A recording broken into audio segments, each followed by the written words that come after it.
Kembali lagi bersama Keyboard Horror.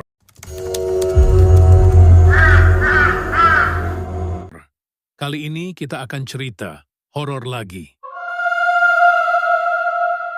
Kolektor bayangan. Rumah itu berdiri di tengah hutan pinus yang sunyi, jauh dari keramaian kota. Aku, Arya, seorang fotografer lanskap, menyewanya untuk mencari inspirasi.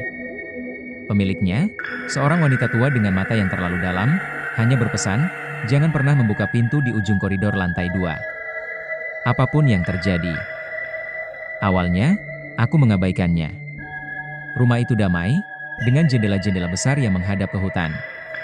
Namun, setelah beberapa malam, keanehan mulai muncul. Cahaya bulan yang menembus jendela kamarku seringkali membentuk bayangan-bayangan aneh di dinding, seolah-olah ada sesuatu yang bergerak di luar jangkauan pandangku. Aku mulai mendengar bisikan-bisikan samar, seperti desiran daun, namun terasa lebih dekat, lebih personal. Suatu malam, aku terbangun karena kedinginan yang menusuk tulang. Jam menunjukkan pukul 3 pagi. Aku merasa ada yang memperhatikanku. Perlahan, aku membuka mata. Di sudut ruangan, di mana bayangan lemari pakaian seharusnya berada, ada siluet yang lebih gelap dari kegelapan itu sendiri. Bentuknya seperti manusia, namun tidak memiliki detail wajah atau anggota tubuh yang jelas. Hanya sebuah bayangan pekat yang berdiri diam. Jantungku berdebar tak karuan.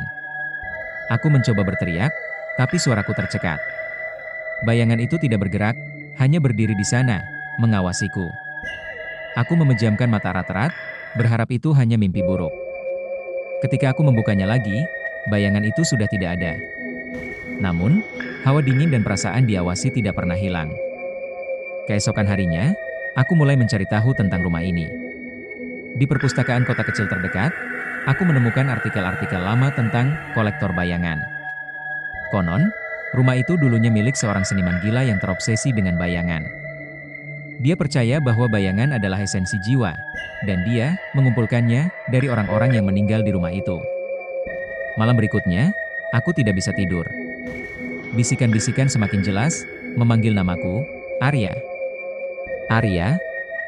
Kali ini, suaranya terdengar seperti bergema dari ujung koridor lantai 2, dari balik pintu terlarang itu. Rasa penasaran dan ketakutan bercampur aduk. Aku tahu aku tidak seharusnya, tapi kakiku seolah memiliki keinginan sendiri. Aku berjalan perlahan menyusuri koridor yang gelap. Udara semakin dingin, dan bisikan-bisikan itu kini terdengar seperti paduan suara yang mengerikan. Aku sampai di depan pintu kayu tua itu. Tidak ada pegangan, hanya sebuah lubang kunci yang berkarat. Dari lubang itu, aku bisa merasakan hawa dingin yang luar biasa, dan sebuah cahaya hitam pekat seperti jurang tak berdasar. Tiba-tiba, bisikan-bisikan itu berhenti. Hening. Lalu, dari dalam, terdengar suara tarikan napas yang panjang dan dalam, seolah sesuatu yang besar baru saja menghirup udara.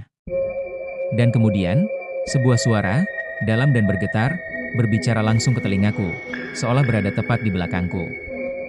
Kau datang juga, Arya. Aku sudah lama menunggumu. Bayanganmu sangat indah. Aku merasakan sesuatu yang dingin dan tidak berbentuk menyentuh punggungku. Seluruh tubuhku kaku. Aku tidak berani menoleh. Aku hanya bisa mendengar suara pintu di belakangku berderi pelan, tertutup. Dan kegelapan yang lebih pekat dari malam mulai menyelimutiku, perlahan, seolah menelanku. Aku tahu, aku telah menjadi koleksi terbaru bagi kolektor bayangan. Narasi dalam cerita ini dihasilkan menggunakan kecerdasan buatan AI. Terima kasih sudah nonton. Jangan lupa di like, komen, dan subscribe.